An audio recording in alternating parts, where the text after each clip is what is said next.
So we looked at New Orleans and figured out what were the things that people remember of those locations, and the landmarks, the points of interest, the culture, and we wanted to bring that to our version of it, but we didn't want to be confined to the real lay of the land, and we wanted to be able to bring things that make games exciting. So the thing about making 1968 authentic for New Bordeaux is not just what happened in 1968, but everything that preceded 1968. For example, when you're listening to the radio, you're hearing everything from the 1960s, the 1950s, the 1940s. The same can be said for the architecture of the world as well.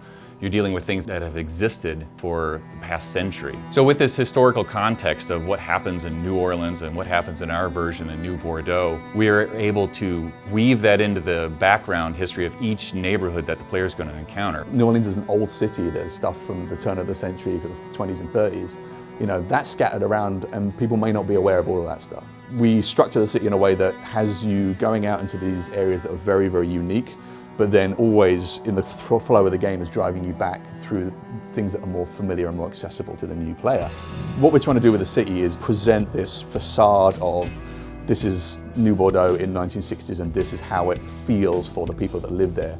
And then the moment you turn down the wrong street, you see what the Mafia has done to the city and the sort of reality of that. In Mafia 3, we wanted to really make sure that we were offering players a truly open world that is actually full of life. And by using all of these systems, instead of trying to script it or hand do every single thing, we're using these hand-done scenes and then employing them in a systemic way to kind of make sure that every player is seeing something different. And even a given player is seeing something different when they go to Canal Street the first time and the third time and the 17th time, because you know it's a big open world game and you're going to be going back and forth across the city, so we want to make sure that it always feels alive and present and different every time that you're seeing an area. Our protagonist is a black man and a Vietnam War veteran in the Deep South in the 1960s. The combination of our character and our setting is going to inform everything the player experiences, from high-speed car chases to what happens when they walk into a convenience store. So right away that tells you that the relationship between the player character and the game world is going to be unlike anything realized to date in an open world game.